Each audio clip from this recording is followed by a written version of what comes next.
ललाटपट्टे लिखिता विधात्रा षष्ठी दिने या अक्षर मालिका च ताम जन्मपत्रिम प्रकटिम विदते दीपो यथावस्तु घनांधकारे। कहने का मतलब ये है कि विधाता द्वारा जातक के जन्म के छठे दिन ही समस्त विवरण पत्रिका में अंकित कर दी जाती है। क्या आशय है इसका? कौन सी स्थिति होगी, यह इन बातों पर जन्म पत्रिका स्पष्ट कर दी जाती है।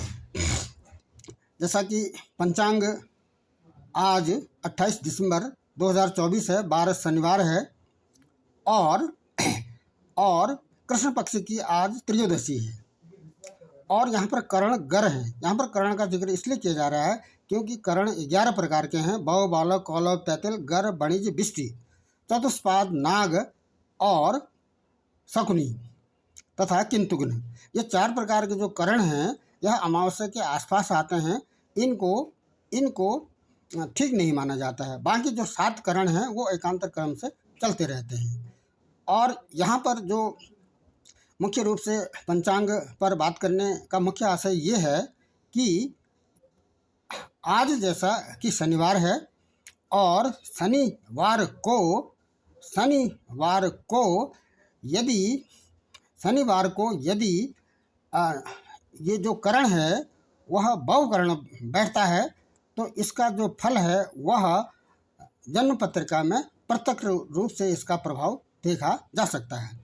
इस समय जो मुख्य रूप से बात करनी है वह यह कि ज्योतिष रत्नाकर पुस्तक के पेज नंबर 152 से लेकर के 159 के क्लॉज 11 और धारा 99 में यह स्पष्ट रूप से अंकित किया गया है कि ग्रह स्थिति अनुसार भाव का फल और विशिष्ट योग। ये जो विशिष्ट योग हैं इनमें यदि 7 ग्रह किसी एक भाव पर बैठे हों, 7 ग्रह यदि किसी एक भाव पर बैठते हैं तो उसको बीमा योग कहते हैं। और यदि 6 स्थानों पर, जैसे ये जन्म पत्रिका है, उदाहरण जन्म पत्रिका है, इस उदाहरण जन्म पत्रिका में यदि ये पहला भाव एक से लेकर 12 भाव हैं, यहाँ पर जो ग्रह हैं यदि 6 ग्रह किसी स्थान पर बैठे रहते हैं तो उसको दाम योग कहते हैं। और यदि 5 स्थानों पर ये कोई ग्रह बैठे हों तो उसको पाश योग कहते हैं। और 4 स्थान पर यानी 4 ग्रह किसी स्थान पर बैठे हों तो उसको केदार योग कहते हैं। तो ऐसा व्यक्ति धनोपार्जन के लिए लालायित रहता है और कृषि कार्य से संबंधित रहता है। और यदि 3 ग्रह बैठे हों तो उसको शूल योग कहते हैं। ये योग ठीक नहीं माना गया है। और यदि 2 ग्रह बैठे हों तो उसको युग योग कहते हैं। दूसरी बात, यदि हम भावगत बात करें तो 1, 4, 5, 7, 9 और 10 इन भावों में, इन हाउस में शुभ ग्रह का होना शुभदायक है। ये रंक से राजा बना देते हैं और गरीब से, भिखारी से अमीर बना देते हैं। दूसरी स्थिति यदि है, इन स्थानों में यदि पाप और शुभ ग्रह संयुक्त रूप से बैठे हुए हों तो यह मिश्रित फल देता है। और 3, 6, 11 में पाप ग्रह का रहना शुभदायक है। 3 कौन सा है? प्रथम तन, द्वितीयम धन, तृतीयम पराक्रम, सुख चतुर्थम, पंचमम बुद्धि संतति, रोग ऋण शत्रु षष्टम और लाइफ पार्टनर तथा बिजनेस पार्टनर भाव सप्तम है। ये क्षति भाव है और ये भाग्य भाव है, ये कर्म भाव, ये आय भाव और ये व्यय भाव है।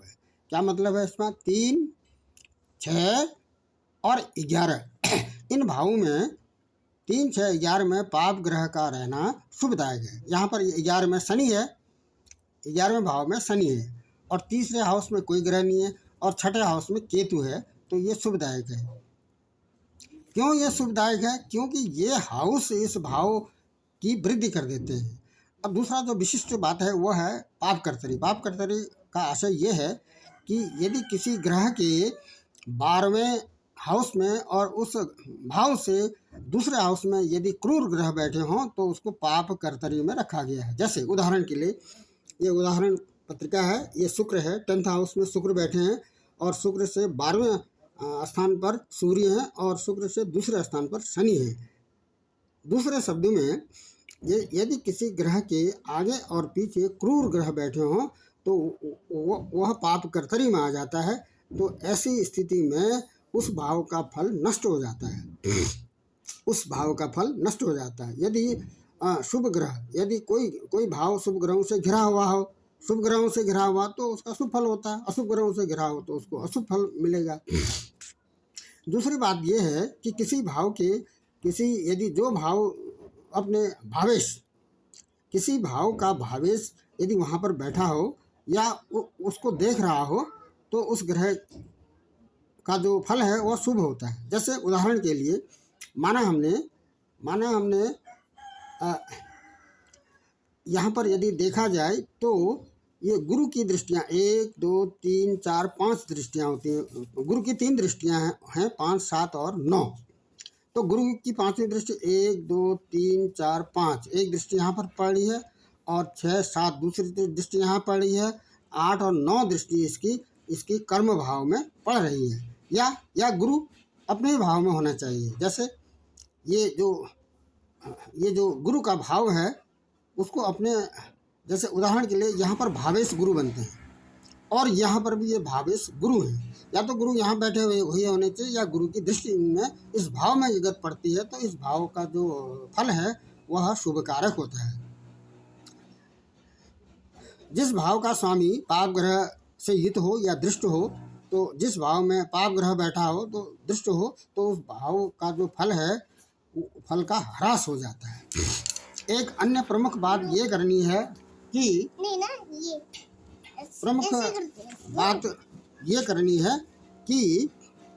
ये जो भाव हैं फोर्थ भाव से हमें सुख और भूमि भवन वाहन का बोध होता है।